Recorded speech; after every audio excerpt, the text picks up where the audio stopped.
Hey everyone, Carl here with Littleroot Lessons, bringing you another deep dive this week. I have returned from Indy, not victorious, unfortunately. I didn't expect to win a whole lot, but I still had a whole lot of fun meeting everybody. But I'm excited to talk about the data. Being in the event means I didn't get to track a whole lot of what was going on, and my view of what was actually happening was much smaller than what we see in terms of data here. I'm excited to dig into the Indy Top 64 stats, into the Bilbao stats, and kind of look at the top cuts and kind of get an idea on where the more format is heading. As I mentioned going into this, I thought the format was starting to slow down some. Rinya Sun wasn't going to be super duper popular, but could still make a good showing if a good player probably brought it. And we kind of see that it's going backwards, kind of question mark. But we'll get into that here in a second. Before we get started on all that, make sure to hit that like button, ring the bell for notifications for when new videos go live, hit that subscribe button. All that YouTube stuff helps. Question of the day: what was your favorite team from Indy/Bilbao? There was a lot of cool, unique teams I saw in the top 64 stats, and I would love to hear y'all's thoughts on maybe favorite team, maybe new favorite restricted pairing that you saw. I heard Lugia had made on camera. That was I think the end of round 4 as their second match. As I was walking out of the venue to go to lunch, it was on screen and I was hearing all about that. So let's get right into this. The big thing here is obviously Incineroar, Zacian, Rillaboom. Obviously these three are still very, very good. What notable about these is it's when you go into the top 4. Having Kyogre here at number 4 shows that this Sword Ogre, Swordfish, Zacian Ogre, whatever you want to call it, core of Intimidate, Fake Out, Grassy Glide, Priority Fake Out, Zacian, Kyogre is very, very strong. We see that here in the most popular teams, that it's literally Zacian, Kyogre, Incineroar, Rillaboom. Zacian, Kyogre, and Cinnamon Rillaboom here down in the 4th slots. And then you're kind of just filling in your last 2 slots based on what your team needs and kind of things like that. What teams you want to beat and so on and so forth. Again, you see this kind of core with Zacian, Incineroar, Rillaboom, Yveltal. Kind of the same thing, not really the Fire, Water, Grass core, but the Zacian, Incineroar, Rillaboom trio is a very strong and powerful option for a lot of teams, and I would expect this to probably stay the same for at least through New Jersey. Like I said, the format has started to slow down. We've seen the rise of some of these Calyrex Ice teams with Reshiram or Palkia, depending on your preference. Gone are the bulky Groudons of Rinya Sun, and we more are seeing like bulky Assault Vest Kyogre. We're also seeing a whole lot more Venusaur, which is not surprising. Venusaur is very good into the Rinya Sun team, being able to outspeed everything. And Sleep Powder, you're very reliant on hitting your Sleep Powders and whatnot, so it's kind of a gimmick, but not really. So it kind of depends on your playstyle. If you want to play the lottery, play the lottery. We found out in Series 8 that this isn't a very consistent way to win games, but it's very, very powerful still. Overall, though, Indy was very surprising when it comes to terms of Top Cut. If I remember correctly, there was a Reshi... Yeah, there was Reshiram Calyrex in 2nd, Calyrex Palkia in 3rd, Calyrex Shadow and Groudon in 4th in the hands of Austin Acosta, which we have an interview coming up with him, probably on the podcast on Monday, so keep an eye out for that. Then there's Calyrex Shadow Kyogre, Calyrex Shadow Zacian, which is very similar to the team that won in the hands of Penji here. And then another Calyrex Ice, Reshiram, and then another Zacian Kyogre. Overall, this format was a little bit surprising. From what I remember, it was going to be 9-round Swiss with a top 16 instead of the standard top 8 because we had so many people. It was like 257 or something, like 260 Masters, that's what it was. And then because we had hit that cap, we had an extra round of single elimination, which means top 16 got paid out cash. And so This event was very non-standard, if you want to call it that. I think there was maybe one Rinya-san. Yeah, four in the top 64, and the highest placing one was 20th. So Rinya-san kind of got bopped. Not terribly surprising, but definitely expected. Obviously, one of the Rinya Sun teams was the adapted Thundy version, still considered Rinya Sun. I brought a very similar version to this Thundy version, except I was playing Prankster Thundy and Helping Hand Charizard, just having some fun with it, which we'll talk about my team probably in the podcast sometime down the road. But overall, the format was very Kyogre heavy, even though I saw zero Kyogre the entire time I was playing, which was very surprising to me. I ran into Lunaludon, I ran into an opposing Rinya Sun player, I ran into Lugia Groudon, which is very reminiscent of the team that was on camera in the hands of John Hu. It was very reminiscent of that, very similar to it actually. If I had to guess, I believe they were playing Charizard instead of Venusaur. But overall, this the Indy event is what I would call non-typical compared to some of the more previous events we've had. I think that's mainly due to the fact, like I said, the format slowing down and people just having enough time to practice their matchups and kind of get comfortable with the format. Moving on to Bilbao top 64 stats, we kind of see the same thing. Again, Incineroar, Zacian in the top 2. Kyogre still in the top 5 here at number 3. We have Rillaboom here at number 5, so that core is still popular. And we see Thundurus here pop up at number 4 with 22 copies total. I feel like this is going to be like the premier electric type of choice, mainly due to the fact that Zacian hates Intimidate.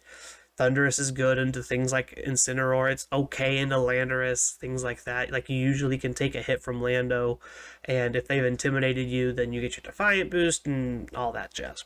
So it's not surprising to see that these top 5 mirror pretty close to the top 5 of Indy. Just looking at it like that.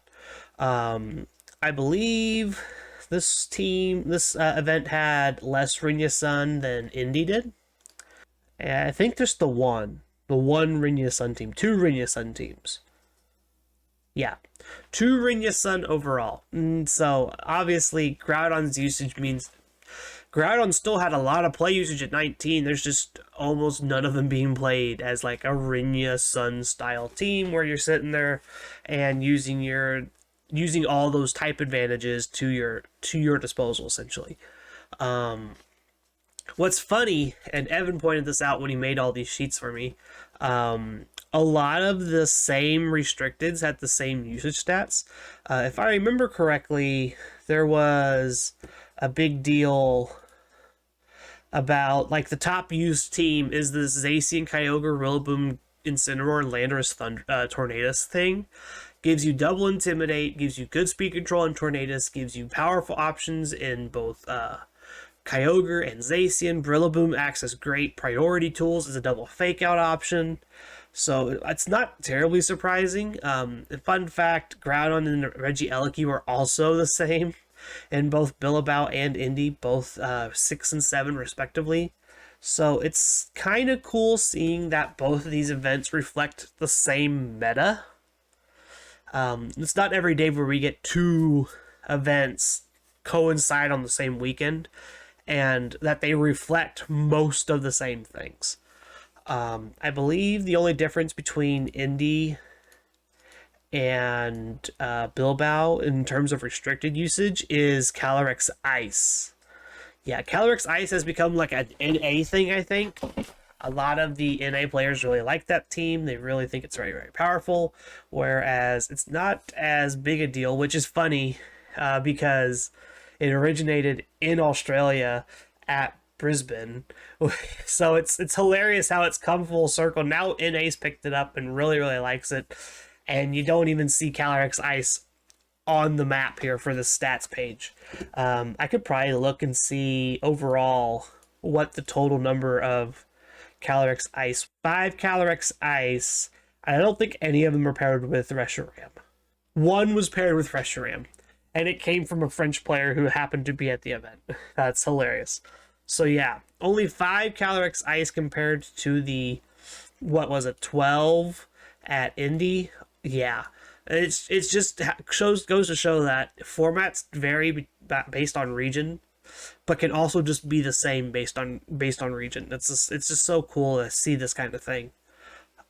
Looking at the overall stats here, I believe this also has the May IC included in this. So this is a very good look at what the format is probably going to look like going forward. As we see, Rinya Sun was very popular in the IC. I think that's just because it's a very good ladder best of one team, whereas it's kind of fallen off as a best of three. People have had time to be playing better for it and things like that. And we still see that Zacian, Kyogre, Rillaboom core in the top 5 of usage stats here.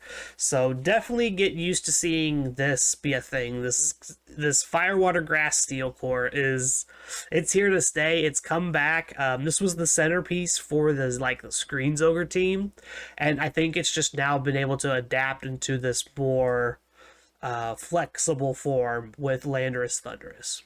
So what does this mean for Series 12 as a whole? Obviously, Swordfish has become the more popular team again. It's figured out how to beat Rainier Sun consistently, especially with things like Landorus and Tornadus to help it out, compared to the Grimmsnarl, Zapdos things that it was doing before. But this means that the format kind of gets to open back up again. We get to look at some of the lesser played restricteds and some other cool mons and kind of look at where the format is going and trending towards. The big talk of the Discord during the during the Indianapolis Top Cut was this Reshiram set just tanking hits from Kyogre like there were nothing. And I think this is a Pokemon we'll have to keep our eye on. It's just the better version of Palkia, I feel like. You have a better ability in Turbo Blaze. Pressure and Telepathy just don't do anything in this format, whereas just ignoring, like, Levitate is huge for this Pokemon. Being able to carry Earth coverage, ground coverage for, like, Zacian, which you also will just happen to carry Fire coverage anyway. It's a win-win scenario. You resist Steel, you're neutral to Fairy. Sacred Sword's not meaning a whole lot in front of you, so you don't ever have to really worry about Zacian the way Palkia does. So I think Reshiram is probably going to be the better pairing with Calyrex Ice for the foreseeable future. If you like playing with Palkia, cool, that's all you.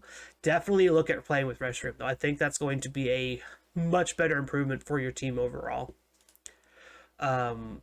Second mention here, Lunala. I will tell you now, Lunala is scary, especially when Yveltal and Calyrex Shadow aren't around as much to take it out, because not a whole lot hits this thing otherwise.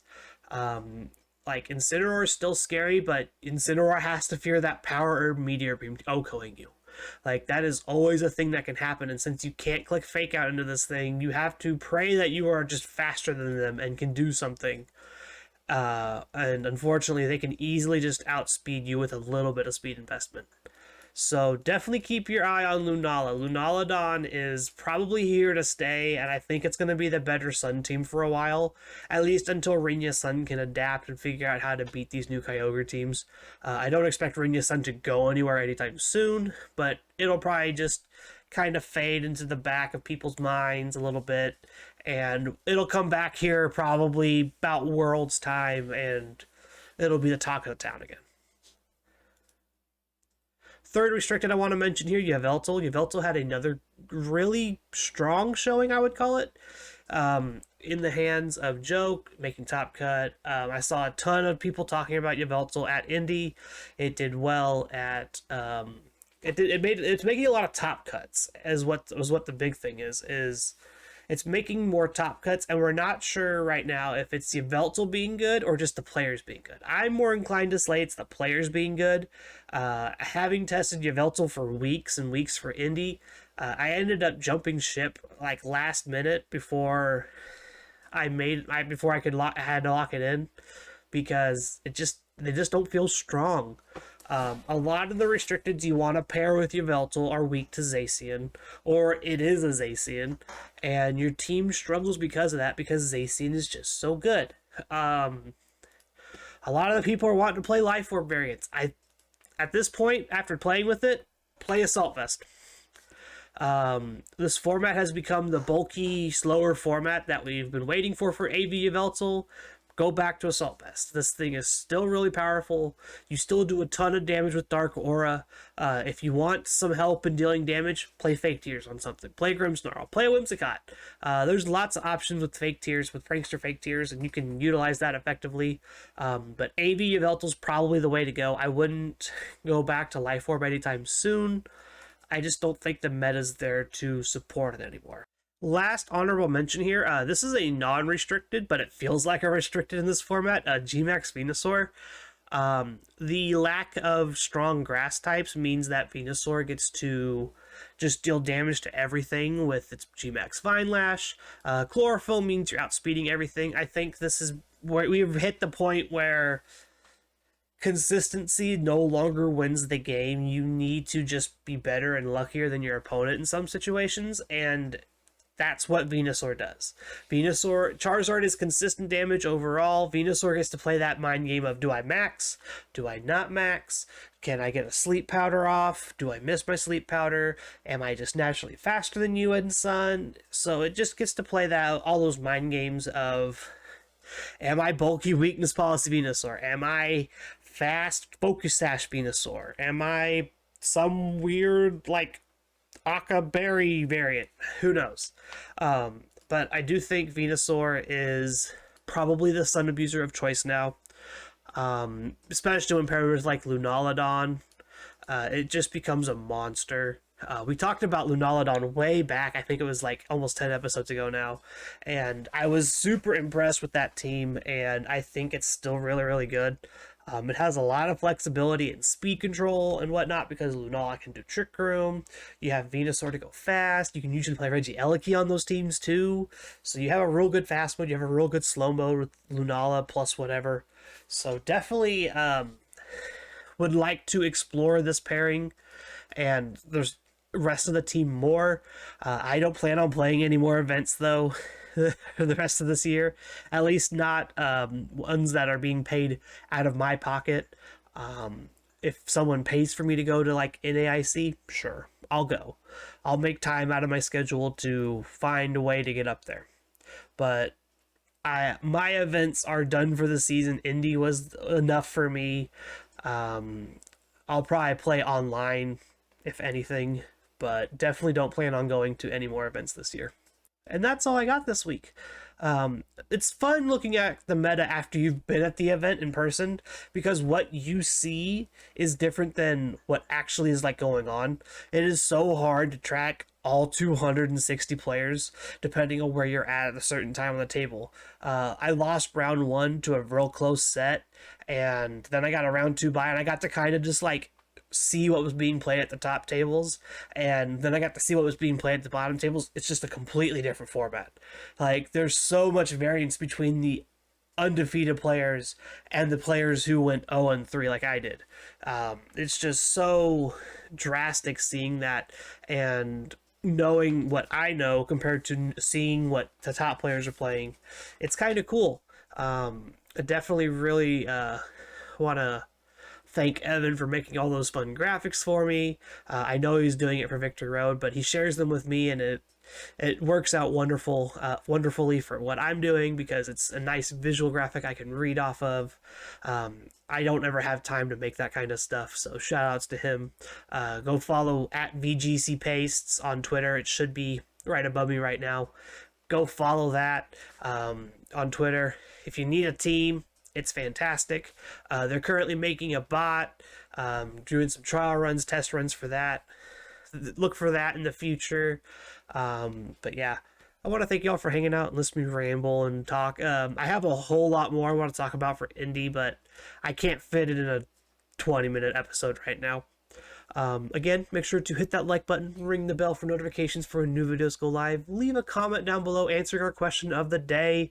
I want to hear your favorite teams. I want to hear about the Krosma Duskmane Kyogre team. I want to hear about the guy you ran into at Indy playing X Xerneas with like Yveltal just playing Gen 6 Legends. I want to hear that kind of stuff. I want to see it. I want to talk about it. I would love to hear from you all. And with that being said, I'm gonna head out of here. I'm tired. I am still severely. I wouldn't call it jet lag. It's more driver's lag, and I need to get some extra rest. So I will see you all on Monday for the podcast. Bye, everyone.